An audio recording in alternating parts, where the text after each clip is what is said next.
This is part 5 of the Dunbar construction project of the Beehive coke oven, and I got some comments on the last video as to what made the bricks specialty in nature.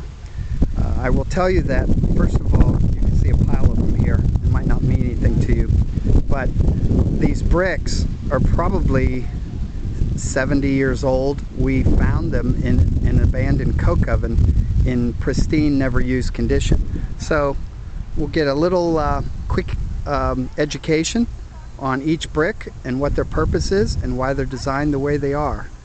I'm going to start with the crown bricks. Okay, they're made of a silica material. They're lighter than conventional brick, and as you can see, the manufacturer sometimes would stamp their name on it.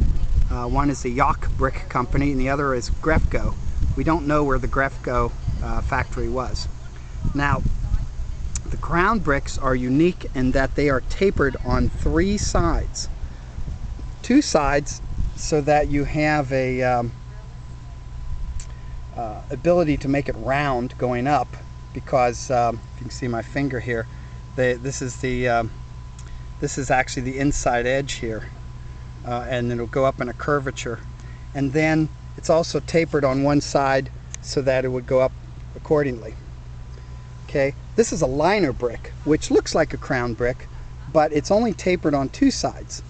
The liner bricks are used more at the bottom, and it has to keep a vertical integrity going up, but it has to be able to go around in a circle.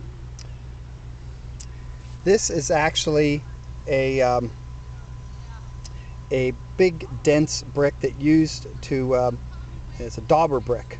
It's used to mud up the hole after the coal was placed in the coke oven to allow it to cook for a 36 or 72 hour charge. These would be reused over and over again because they just use mud and these things, and they'd pull them back out once it was done. This is a common house brick.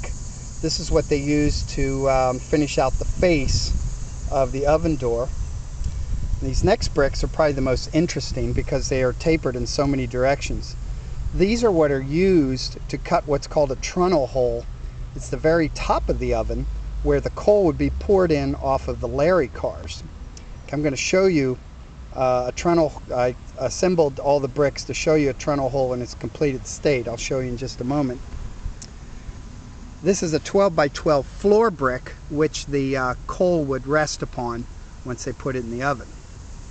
I'm going to come around here. I'm going to show you what a trunnel hole looks like when all the bricks have been put together.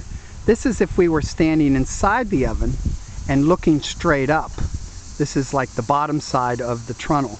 You can see it's tapered out so nothing would get clogged in there when they poured the coke in from the Larry cars. So now you're wondering how we've progressed in 2 weeks, and I think you're going to be amazed if you saw the last video as to where we're at. So let's go take a look at the oven today. Okay, we're about, I'd say, 30 courses of brick up, and we've started the arch. Now, we were also fortunate to have some of the key iron components of the front opening, which are all original and were buried in the ash. I've always wondered when I find ovens out in the woods and stuff, why the fronts were always destroyed and all you had was like half of the oven remaining, and maybe you've seen that in some of my videos. It wasn't because nature just blew them apart. To get the oven off the tax rolls, they had to tear out the front of the oven to show that it couldn't be used. Here you can see some of the detail. Here are the 2 hooks that they would place on it. The upper one would be used to set a water hose on so that the coke could be quenched once it was cooked. The lower one is they'd set a bar across there, and you'd have a laborer that was called a leveler. He usually didn't get too much that laborious of a job. These bricks here are just because they're waiting to be installed. We're going to go into the oven and we can show you this stone arch is going to be built up and around. It'll come around and over to here. Some of the later ovens that were rebuilt during World War II, they didn't go through this expense. They just used conventional bricks. So we're very fortunate that we have the pieces necessary to make that arch.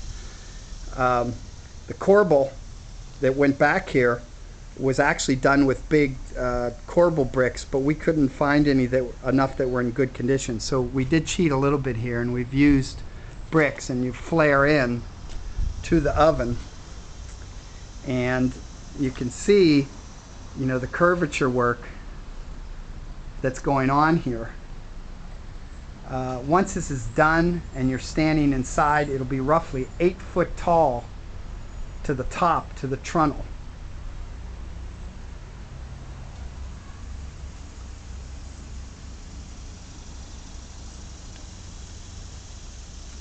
We're very fortunate to have a mason contractor who has done work for very famous people, have done work on a lot of brownstones in New York, and it's just doing some amazing work on the oven out of goodness of his heart.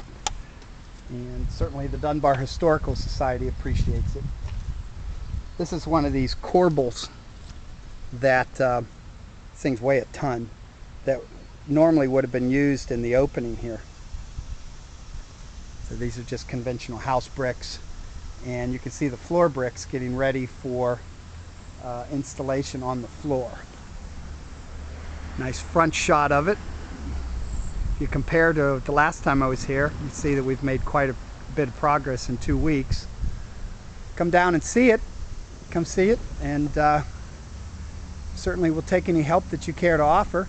You can see this on the weekends and take a train ride right from the Dunbar Historical Society. It leaves at 12:30 p.m. on Saturdays.